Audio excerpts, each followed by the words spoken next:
Well, everybody, you got a behind the scenes look at me fumbling around with the computer to start off this program.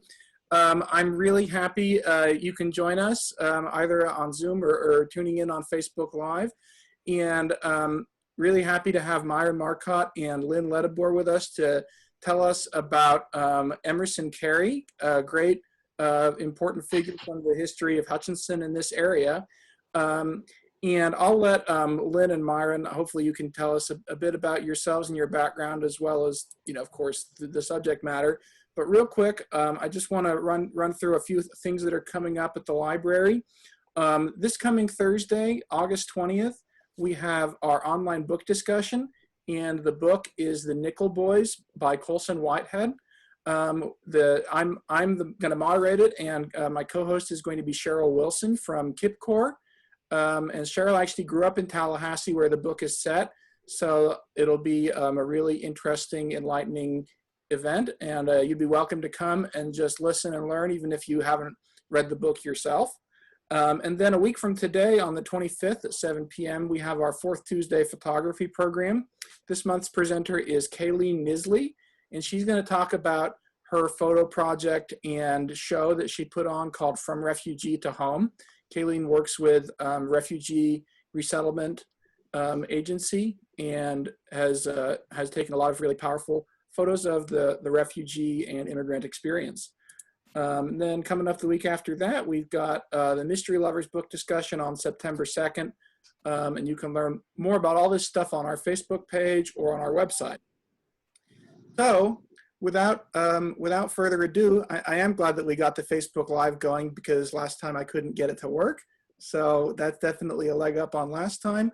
I'll turn it over to Lynn and Myron. All right, well, thank you. And thank you all for showing up, and hope you enjoy what we've got to tell you. I'll start with a little bit about myself. I'm originally from Chicago, so I've come a great distance just to say hello. But I actually worked for the Reno County Historical Society. Worked there for 12 years, although I am no longer there. But that's where I developed my love for salt, and just has been wonderful exploring the domain of salt. So I'll let Myron take it. Yeah, I originally worked for the Carey Salt Company, later the Hutchinson Salt Company, for about 38 years. And then I retired and went to work for the Reno County Historical Society. I still work for Stratica, the Underground Salt Museum. And I've been there about 7.5 years. And I have a natural love for salt, having worked in salt now for 45 years this August 11th. So we will start our little program here. And let's see, of course, where's the share? There we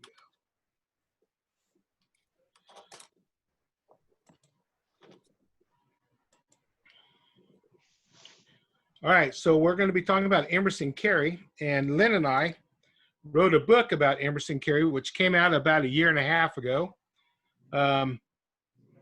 It's about his life, and if I'm sure most of you are familiar with the Carey Salt Company. The Carey Salt Company has been in Hutchinson since 1901. They're now defunct. There is no Carey Salt Company anymore.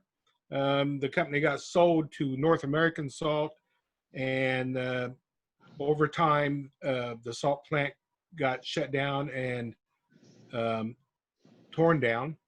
But the salt mine is still going. So that's the last salt company that Emerson Carey started, which by coincidence was the very last salt company to start in Hutchinson, Kansas. And if you know any of the history of salt in Hutchinson, there was a lot of salt companies here.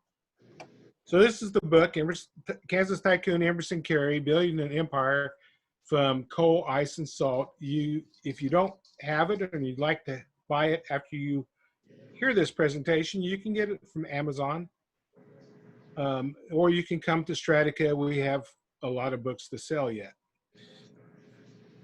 And so this is Emerson Carey. And when he was a young boy, the picture on the left, his father came to Kansas to seek out free land. You know, they had the land grant. What was that called, Lynn? The land The Homestead Act. Homestead Act, yes.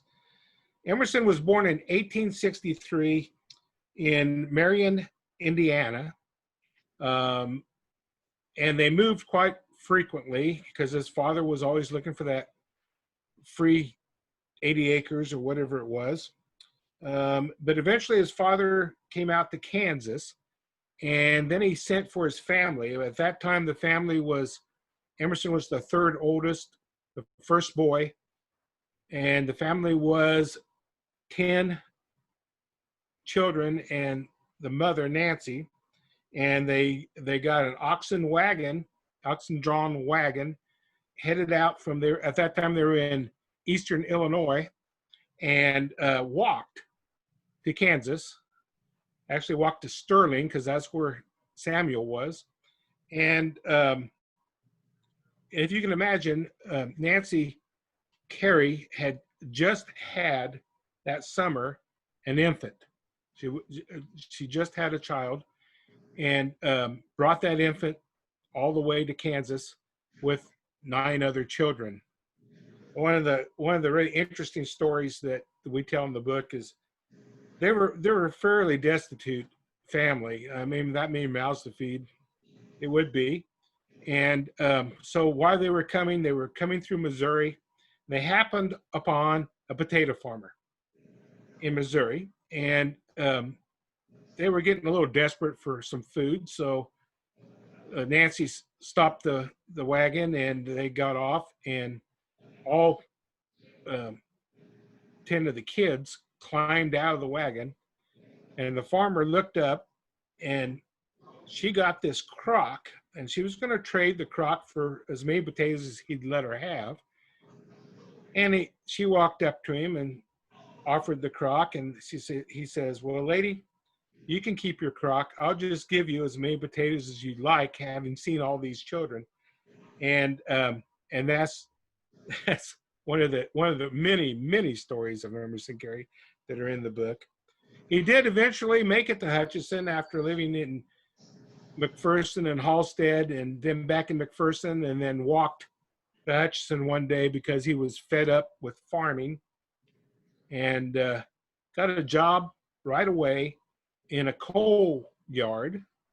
And maybe most people don't realize this, but in the 1800s, 1880s, there was no natural gas. So you either burned wood or you burned coal, and the coal was all brought in by train. So there were coal yards, and they would distribute coal from those coal yards, and he got a job doing that. Well, that was just one of many things he did, and was actually his very first industry. Now, Emerson himself later got married, and he had 4 boys, and these are his boys. Well, I'm going to mess these names up, and I know it. It's from left is Charles. Is it Howard next? Howard. Yeah. Emerson's in the middle. Then I think it's June for Junior. They just called him June for short. And he was actually the youngest. And what's the last one's name? Charles. Charles? Okay. Yeah. I said Charles twice. I must have missed one. Let me check. Yeah. So those are his boys. They later took over the Carey Enterprises, which was many and vast, and we'll talk about those here in a second. Charles, William, Howard, and Emerson. William, yeah. Oh, wait. William, Yeah. Howard, Charles. okay. All right. So here is just a little synopsis of all the companies that Emerson Carey either started or was involved in. Starting first with the Carey Coal Company, that's where he started. And then after working for 2 years in the coal business, he bought with a partner, started his own coal company. Later on, he started the Carey Ice and Cold Storage because there was no refrigeration in those days. So of course everybody had ice boxes and you had to bring in ice. And he also at about the same time, and maybe sooner, started the Kansas Hide and Furs Company, where they would buy buffalo hide and furs of different kinds. Then later it was the Carey Salt Company, started in 1901. He was, like I said before, actually the last salt company to start. Used to be a trolley service in Hutchinson, and he started the interurban trolley. He didn't start it, he bought it. It was horse-drawn, and he electrified it because he also had an electric company, which we left off of this list, People's Power and Light. Later, he started the Hutchinson and Northern Railway, which in a form still exists today. It runs between the mine and Cargill salt, and they transport cars between lines. So it would be like between the Santa Fe line and the Union Pacific line. And then he also owned the Hutchinson Gazette newspaper. He was president of the Kansas Soda Ash Chemical and Alkali Company. He was hired on there to fix a mess, and he did fix that mess. He was also hired on to help with the Hutchinson Boxboard and Paper Company. It was a mess also. It's being mismanaged, and he got that to work. And one of the ways he got that to work was bringing the Hutchinson Egg Case Filler Company, which is the little stuff that supports the eggs in a case of eggs. He actually brought that company down from Omaha and used the paper company to make egg case fillers, which was a brilliant idea and saved that company. Now, he also started the Carey Real Estate and Investment Company, and if some of you may remember the Salt City Savings and Loan, back when we used to have savings and loans. And lastly, he inherited the Fairlawn Cemetery when a person he was helping to develop that basically walked away. Now, we're going to tell our favorite stories, and one of my favorite stories, and is one I wrote about in the book, was one that's called the Fire Trap Ordinance story. And you can see this building is it's a big, what we call balloon structure building. And at the time, Carey Salt Company, this was in 1902, was the only salt company in Hutchinson city limits proper. Well, the salt company in those days was a very cutthroat business to be in because of all the salt companies that were in Hutchinson. There were, at one time, I think in 1901, there was probably 10, most of which belonged to what is called the Salt Trust. The Salt Trust was more or less headed by Joey Morton before he had Morton Salt Company. And there was one salt company called the Hutchinson, Kansas Salt Company. And it was run by a guy named Frank Vincent, who just happened to be mayor off and on for 10 years, from about 1998 to about 1908. But he was not mayor at the time that the fire trap ordinance was started, although I'm sure he would know who to talk to get that started. So it was always my speculation that this was just a way for the Salt Trust to try to do away with another competitor called Carey Salt. And so the fire trap ordinance basically banned balloon structure buildings like barns, like this building you see here.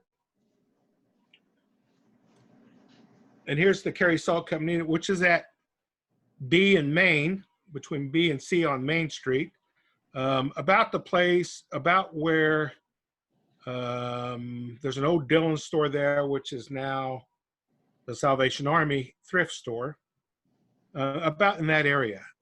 And you can see those big balloon structure buildings. And basically what it said was you cannot build that type of building because they can't put it out if there is a fire. Because in those days, the fire department was basically a hand-driven pump and bucket brigades. So they couldn't put out big fires very easily. So they thought, well, we'll just pass this ordinance. Well, when they passed the ordinance, there was a couple of structures being built already.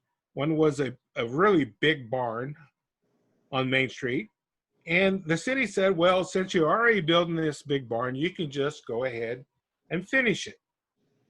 Well, that sent a message to everybody in Hutchinson that said, if you are currently working on a building project, then you can continue it. Well, Emerson Carey had been building the Carey Salt Company and adding buildings. You can see the buildings go way down. They went down for about a block and a half. He was constantly adding on and building buildings. So he just decided to go ahead and keep building. The city said, no, you can't do that. They issued a warrant for his arrest. He was arrested. He was put in jail. He bonded out for $25, which in 1902 was quite a bit of money. He kept bonding out. They kept arresting him over and over and over again, to the point that the Hutchinson News wrote an article about it. And the article stated that if that kept going, in about a year, he would pay $9,000 to add one room to his building. But that didn't deter Emerson Carey, because basically nothing deterred Emerson Carey. And he kept building and kept building. And the amazing part of this story is that, to me, is that it said in the article that I read in the Hutchinson News that the city grew tired and gave up, which is amazing to me, because nowadays the city would never give up. You always lose in a battle with the city, and at least I always have. So, like I said, the Salt Trust, we think, or at least I think, was behind this through Frank Vincent. Well, shortly after this all happened, and they realized that they couldn't stop him this way, Frank Vincent showed up at Emerson Carey's office, and he said, look, Carey, I'm going to do you a big favor, and I'm going to buy the Carey Salt Company from you for way more than it's worth, and you're going to sell it to me, or you're going to regret it. You're going to regret it because I have 50,000 barrels of salt, and I will flood the market with that 50,000 barrels of salt, and drive you out of business. And this is by far my favorite quote from Emerson Carey, and we have a lot of quotes on him in the book. He looked at Frank Vincent and he said, "Sir, do your worst. I have seen a fly make a bull waggle his tail.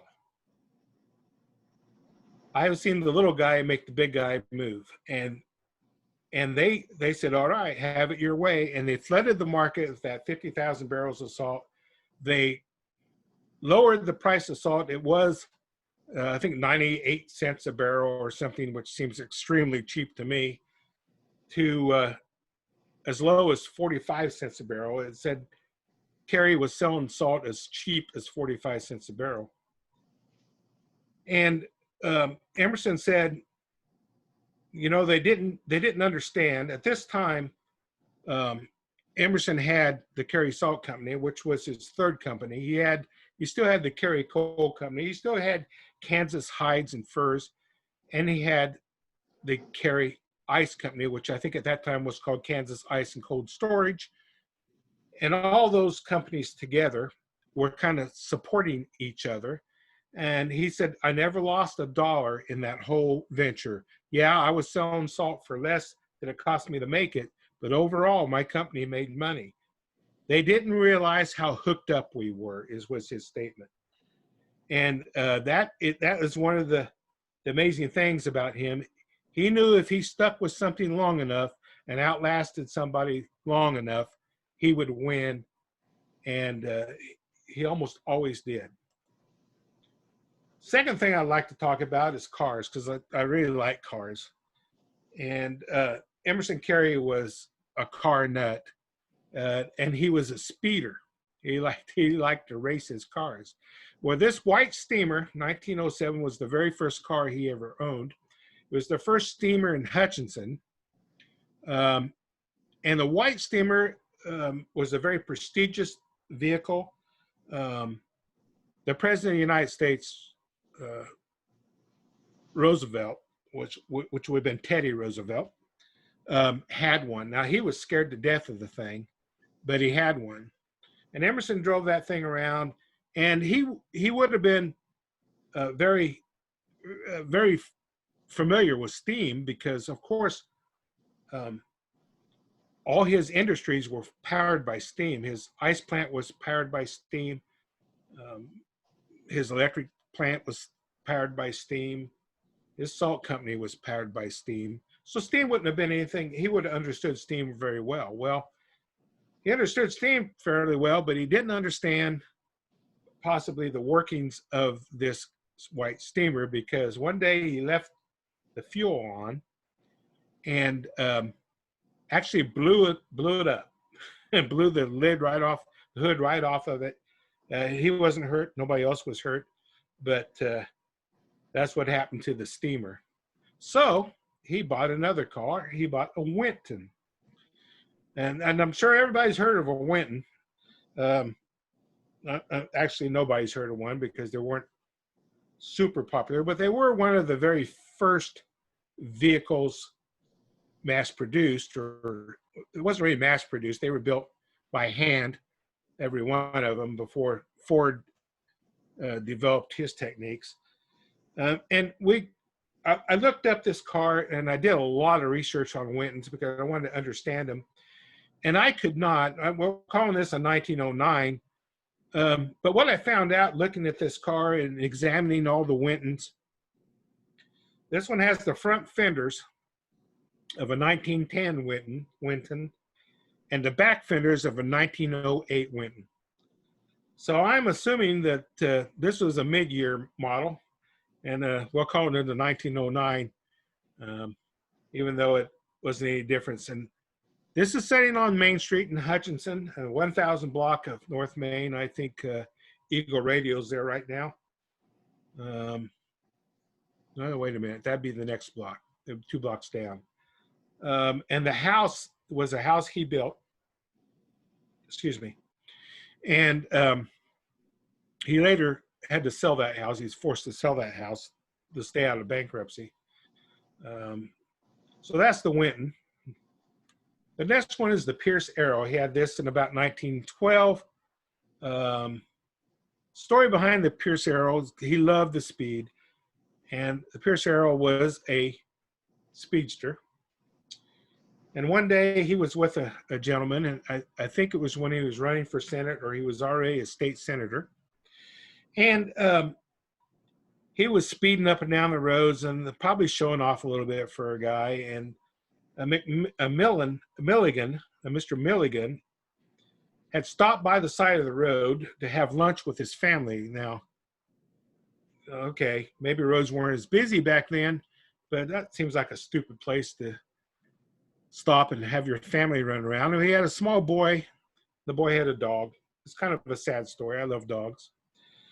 And he heard, Milligan heard this rump noise, and he looked down the road, and he saw this Pierce Arrow speeding down the road. He grabbed his son. He couldn't grab the dog in time. The poor dog got hit.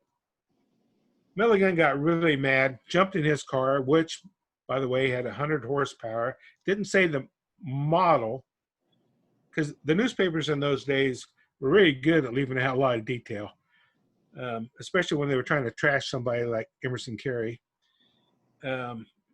because of the politics. And he chased down Carey and gave him an earful. And Carey said, honestly, I did not see the dog at all, or I would have tried to miss it or stopped or something. And I'm sure that was the truth, because Emerson always tried to do as Lincoln would have done. He was inspired by Lincoln. And so I'm sure he would tell the truth when he had to. The last car I want to talk about is called the Marmon. And it's like, It was a prestigious car. It looks kind of fancy when you look at it. And he bought one, but here's the interesting thing. The very first Indianapolis 500 open wheel race was won by a Marmon, and that made their name. Now, you know, they probably couldn't compete with Chevy and Dodge and Ford and some of the others. There was a lot of competition. You know, Hutchinson had his own car company called the Sellers for a while. There's a few of those around. And so he owned a Marmon. Not a lot more to say about the Marmon except for that it was a prestigious car, and as you can tell, lady in the fancy dress and the guy with the hat on. Of course, I think everybody kind of dressed that way back then if they weren't digging ditches. And the last thing is, this is kind of a joint thing between me and Lynn here. This is a map. These are called fire maps. There were a lot of fire maps of just about every city back in the 1880s, 1890s, 1900s. And this is one that shows the Carey Salt Company, and I wanted to show you some more of the, I don't know if I found my mouse. Carey Salt Company's long here. These would be the fire trap buildings. And the beach, which was owned by Carey, which is a pond with bathhouses. It only went for a little while, a year or two. And the county courthouse and jail. Now, the interesting thing about the county courthouse is the county courthouse was across the street. It was a wood frame structure. It burnt to the ground, as most courthouses did in those days. And they built a new fancy brick one there. It was a really nice building. And you can see it in that one picture of the Carey Salt Company over in the corner. Well, over time, the foundation, after about 18, 20 years, started to crack. Well, the Carey Salt Company's right there, right? And what do salt companies do? They put down wells in Hutchinson down to the salt structure, 650 feet down. They pump water down, they dissolve the salt out, and that leaves a void. Well, there were salt wells all along this alleyway, and the city offices right now are right in here in Hutchinson, and there were brine wells. You can still see them in the alley clear back in the 1980s. You can still see them. They have pulled them all or done something with them after the big gas explosion here in Hutch. They tried to do something about all those wells. They were everywhere. And so there was one right here in this area, and the county said that the well was sinking, and that caused the courthouse to start crack. Well, it cracked so bad that they eventually had to, they eventually demolished the building, but they had to get out of it. And for a while, the city or the county was all over the place until they built the existing courthouse, the Art Deco one, which Carey actually ended up buying the courthouse. But the county sued Emerson Carey because they claimed that the brine well was causing the courthouse to sink. Well, Emerson Carey actually won that. He was apparently able to prove that it was actually a poor foundation and that caused the cracking in the building. And interestingly enough, like I said before, Dillon's was on that corner for years, and the Salvation Army's still in that same Dillon's building, and it's fine.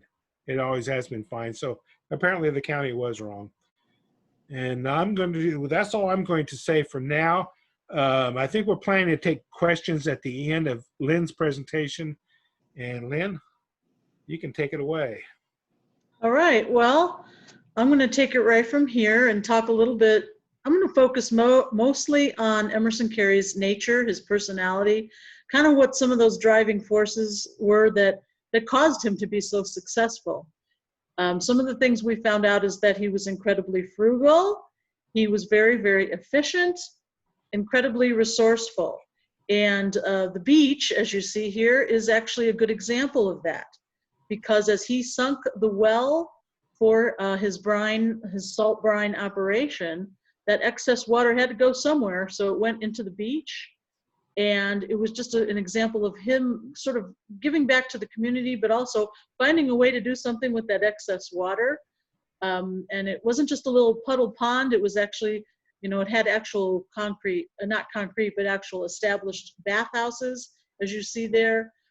So it's just, that's kind of the first example of how he utilized everything within his companies, and nothing went to waste. Myron, if you'd go ahead. This is a slide just showing this is the Carey Park. This was land that he owned as well. This is showing a little bit of another side of his nature, showing how he was very community minded. He gave, I think it was about 210 acres to the city to establish this wonderful park, which is one of his lasting legacies. I'll let you go ahead, Myron, unless you've got something to add about that. Okay, he lived in this particular home, which once he moved out, he donated the house, which became the Women's Civic Center.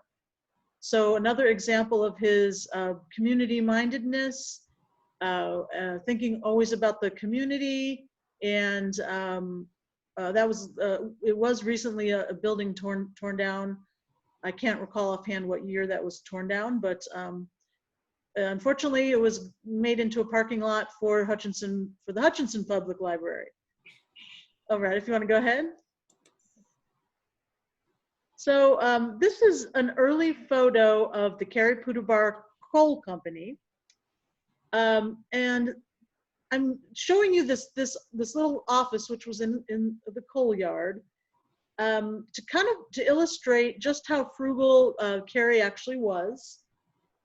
Early on, one of Carey's first jobs that he got around 1882 was working for a man named Marshall Hale. And Mr. Hale did not trust banks. So Mr. Hale kept all of his money in a pocketbook. Well, one of Emerson Carey's jobs was to hang on to that pocketbook. And wouldn't you know it, Carey lost the money. It had 60 whole dollars in it. And that $60 was quite a bit of money back in 1882. And to give you an indication of Carey's his integrity and his frugalness, on his very little meager salary that he earned from Mr. Hale, he was able to pay every single cent back to Mr. Hale. He was also able to send a little bit back to his family out of his meager earnings, but the way he did it was by actually sleeping in the coal office at the time, which would have been very similar to this coal office. So it's a really good indication just about how frugal he was, which was real typical of industrial tycoons at the time. And just the fact that he was able to scrimp and save in order to repay what he lost. Let's go ahead, Myron.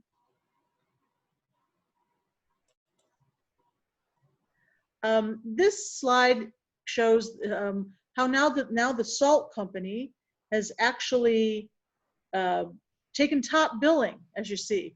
The coal company's kind of dropped down in significance just a little bit. The Kansas Hide Company has also dropped down in significance, while the Carey Salt Company has kind of risen to the top right here. And what I wanted to indicate here was how he's showing once again how he wasted nothing. Because here what he did was he began using waste steam from like ice compressors and waste steam. He used that to heat his salt pans that were used to evaporate the salt brine into salt. So nothing was wasted. All of his companies used waste products or byproducts to fuel the other companies. And so it was just that constant reuse of byproducts and waste that allowed him to remain frugal and resourceful to create really successful enterprises. Myron, go ahead.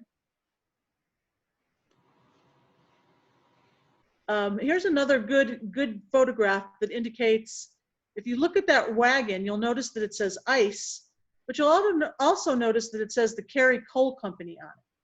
So already he's showing that that wagon was used for two different companies. Brought you your ice, but it also brought you your coal. So he was very resourceful in the fact that he utilized both. He utilized his equipment, he utilized his resources for both companies, just kind of indicating again his those multiple uses, his frugal nature, that type of thing. It's very likely that he also used waste coal from his coal operations, the small pieces that couldn't be sold, to fire boilers that generated steam to make ice. He was probably also using waste mechanical energy to power the electricity in his plants. So nothing was wasted. He utilized all kinds of waste and byproducts to help fuel his other companies. Myron, go ahead. Right now we're seeing just the expansion of his ice operation, his refrigeration operation, also his venture into new technologies. As Myron indicated with his love of vehicles, his love of fast cars, this is a good slide showing you the transition of horse and buggy wagons, or wagons, horse-drawn wagons to deliver the ice, all the way up into those newfangled modern engine-powered vehicles there to deliver the ice. And that is another thing that Emerson Carey was really noted for, was his entry into new technologies. So that's kind of why I wanted to include this particular slide, just to show you how the ice industry had advanced and his love of new technology. You want to go ahead, Myron? So Emerson is very successful at this point. This is his headquarters. This was built in 1916. He designed and built this building that still stands today at the corner of Avenue B and Poplar in Hutchinson. This building, as you can see here, may have seemed a little extravagant for him being so I'm trying to indicate how frugal he was, but there's a reason for that, and Myron, I'll let you go ahead. Yeah, go ahead for the next one. Oh, next slide. Okay. Yeah. There we go. So that office building was actually sold back in 2004. A couple purchased that building, and they went through and they renovated it entirely. And sadly, a couple years later, there was a large storm that destroyed and damaged much of the new renovation. And the repairs to the renovation required that the ceiling joists be pulled out. And at that point, what they found in the ceiling joists were these wooden pieces from Carey Lilly table salt crates. So these pieces of wood that had been used in crates that contained table salts were actually used in the construction of that fancy headquarters office building. And I think this is just so indicative of Emerson Carey's frugal nature. He did not waste anything. He reused everything.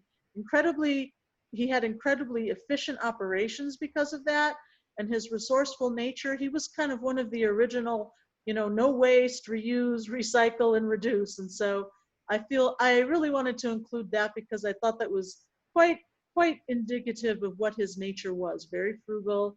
And that is how he became, that is one of the things that led to his great success. And I think that may be it, Myron, is it? Yeah. So we hope we've given you a little bit indication of what Emerson Carey was like, and some of the companies that he was successful with. And we hope you enjoyed that. And if you have any questions, we'd be glad to answer them. Yeah, great. Thank you. Everyone, you can unmute yourself if you want to speak a question out loud. There's a little microphone symbol in the lower left of your Zoom interface if you want to unmute yourself. just feel free to do that and jump in with a question. You can also type in the chat, and people watching on Facebook, you can also type in the chat if you've got a question. I'll kick things off. You know, you talk about him being so frugal. I wonder how does that translate into he must have eventually had a pretty big labor force. Do you have any information about what he was like as a boss, whether he was pretty tight-fisted with his employees or you know, what about that?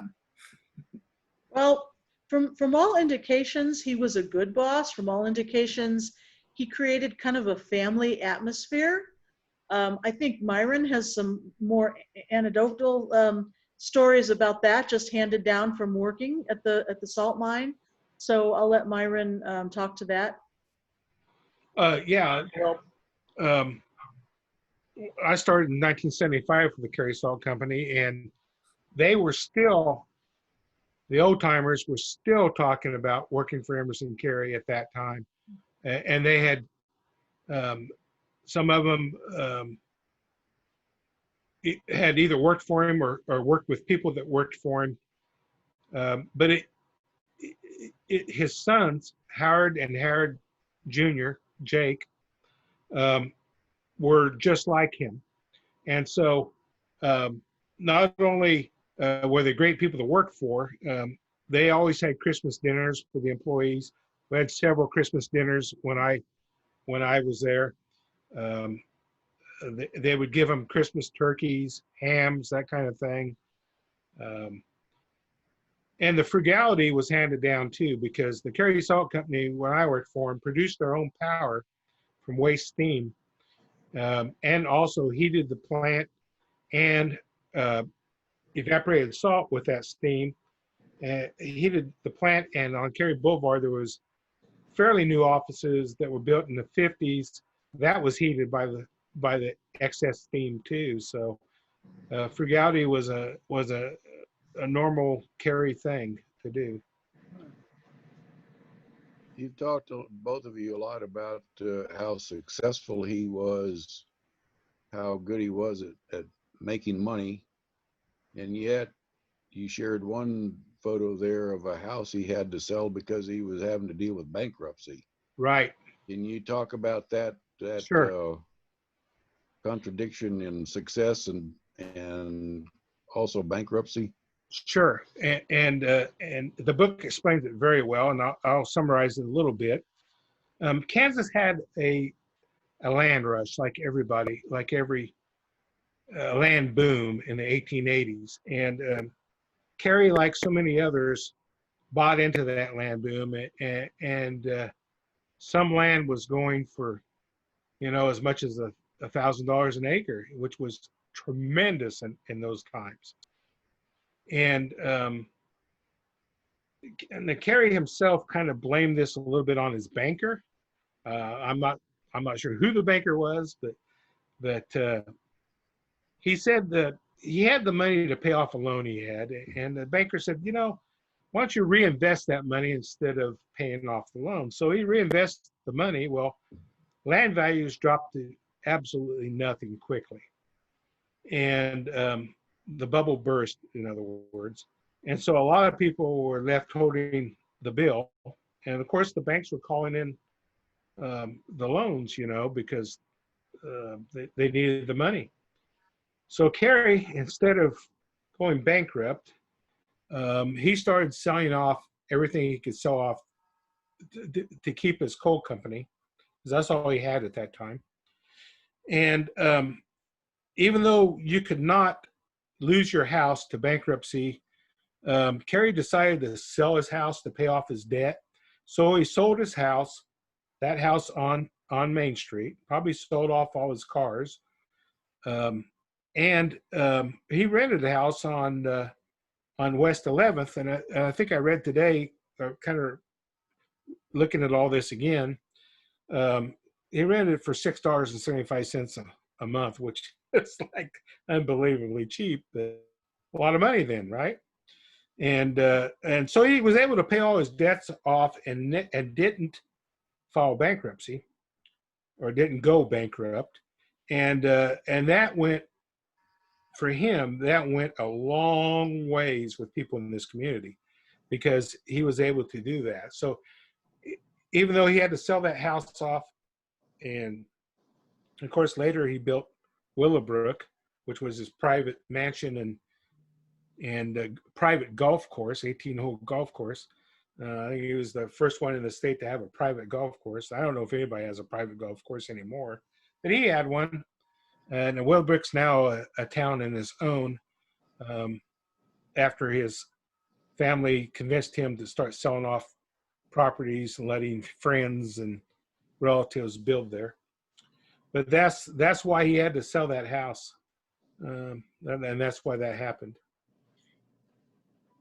And he certainly wasn't successful in every enterprise that he went into. That is really one of the times when he wasn't as financially successful as being so overextended.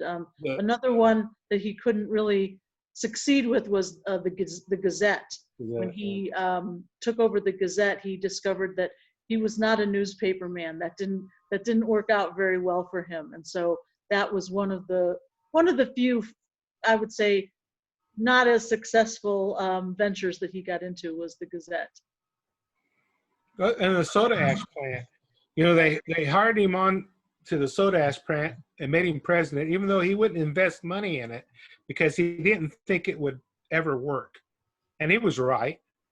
And they wanted him to save it because the whole community had money in that. And several communities, Newton, McPherson, Sterling, they people in those cities had money in it. A lot of people had money in it. And it was a big operation. It employed like 400 people, I believe. It was huge. And so he became president, and he did manage to save it. But what he did was he ended up selling it to the Solvay company, who was the big producer of soda ash in the United States. And they were very good at producing soda ash, whereas the Hutchinson soda ash company was very bad at producing soda ash. And by selling it off, that saved the company, and he was able to sell it off where everybody got their money back. They didn't make a bunch of money on it, but they did not lose a bunch of money, he was actually kind of proud of being able to do that. And soda ash why is it not here no more? Well, soda ash is a natural occurring chemical called trona, and it's in Wyoming. They mine trona up there, and trona is soda ash. So it's a evaporate like salt, but a little bit different. What's it used for? Make explosives, make glass. They put it in soap. They put it in a lot of things. And the reason it was so, it was because it was right around World War I at the time. So they were hoping to capitalize on using it in explosives for the First World War. So I'm wondering, was Carey's salt company, was this the first salt company in Hutchinson, or No. how did that industry, was he involved in identifying the potential of the salt deposits under Hutchinson, or? No. Nope. Actually, no. It was actually the very last salt company in Hutchinson. So they started in 1901. Salt started in 1887. Ben Blanchard was a Santa Fe agent who developed South Hutchinson, Kansas. He was drilling for oil because he thought, wow, if I find oil, I can really sell South Hutchinson. And of course, he was not successful in finding oil, but he was close. But he did discover salt. And 1887, the first salt company, which is still going, is called Cargill Salt, was Borton Salt. Before that was Humphrey Gunther or something like that. That salt company, Morton Salt Company, and the salt mine are the three salt companies from that time period that still exist out of, I think when you count the whole number, there's like 15 salt companies that existed at one time, 1880s, 1890s. So he was the last one to get on board. which was probably the smart thing to do. And like I said earlier, he was able to produce salt at a cheaper rate because of the frugality and sharing steam between all his companies.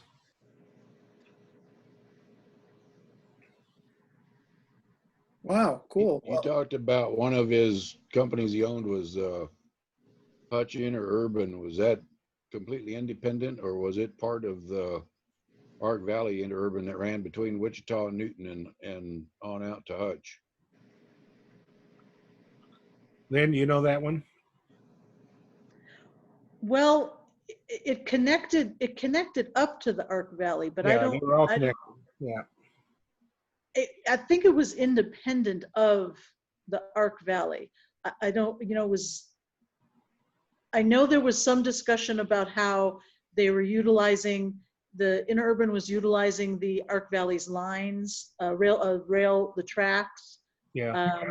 But I believe it was independent. And, originally it was through the city, the city was trying to get it established, and the people they were contracting with were just not successful in getting the Interurban up and running. And again, this was another case where Emerson ended up coming in and was able to get the Interurban up and running and making it a viable transportation, company. The interestingly enough, the Ark Valley legacy bit the mine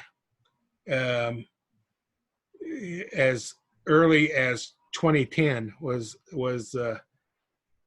what had happened was, of course, the Ark Valley was linked to the Hutchinson Northern Railroad, which was linked to the Hutchinson Interurban. And so the Ark Valley, when it would come into Hutch at his station, which is still there, the station's at, what street is that on? Third? No. Third. Yeah. So a little brown brick building is still there. There was the Ark Valley Depot. So they all used the same lines. Well, the Ark Valley went away, as we all know. Tore out all the lines up to the mine,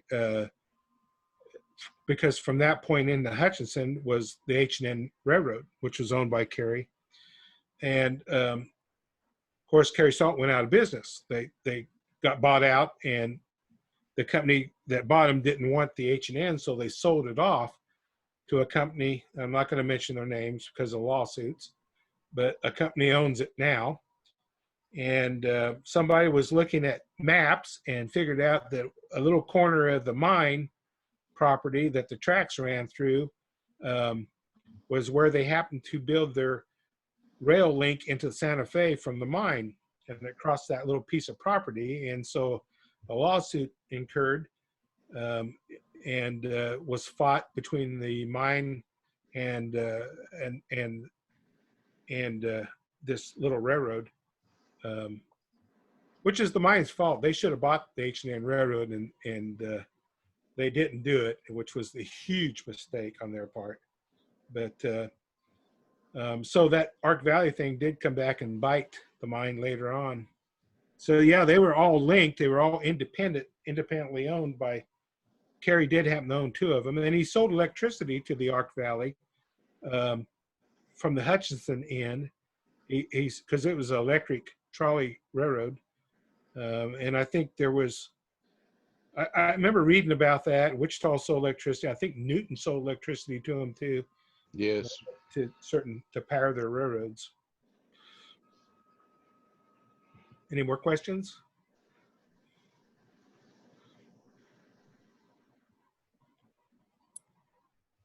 I guess Sam, you want to say a little bit about Stratica, since what's happening there since you work there. And yeah, I work for Stratica, the Underground Salt Museum. If you've never been there, we are open. We've been open since June 1st. You have to wear a mask if you come to Stratica. We take a lot of precaution. We do a lot of cleaning because of this COVID thing. But as far as we know, there have been no outbreaks or no exposure. and we're still getting people from all over the country, so that's kind of a shock, but whatever. We have canceled all of our events for this year, so Murder in the Mine dinner theaters are not occurring this year, nor are the 5K run or the Tour de Salt bicycle ride underground. But we do have tours on a daily basis, and if you've never been to Stradica, you ought to come out sometime.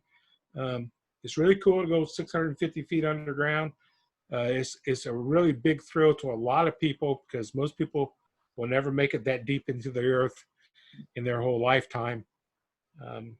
It scares some people, a few, but for the most part, it's a great experience. Our Google business, our TripAdvisor scores are all 4.8 or better. Everybody just absolutely loves us.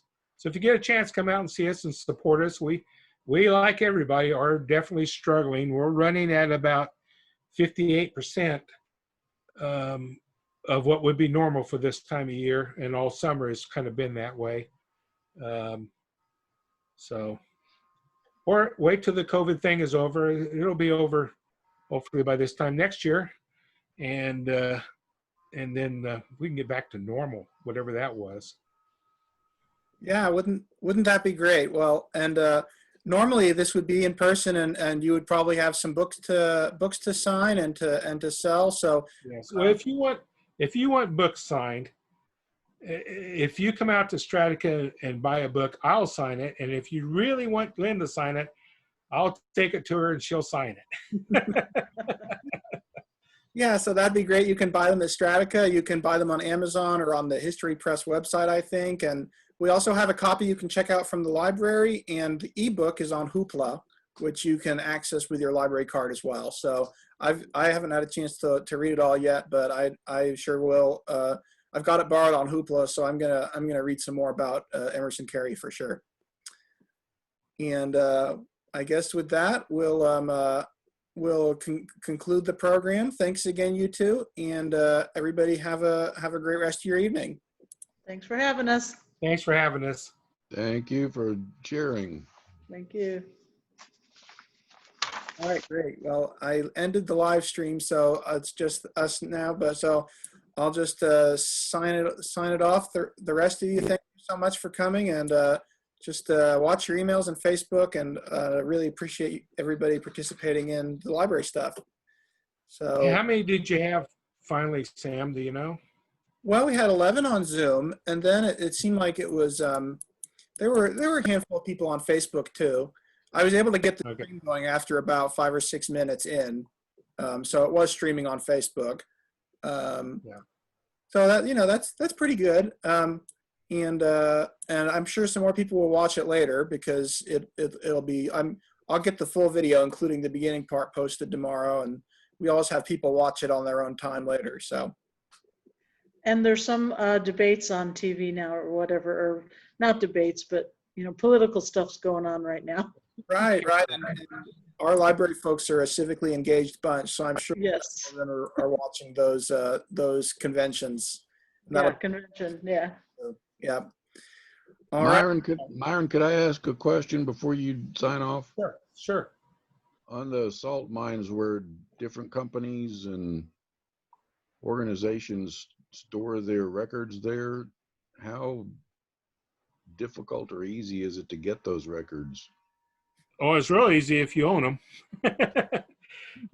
Underground Vaults and Storage, they recently changed their name. They're now called UV&S because they're an international company now. They have a record center in England now.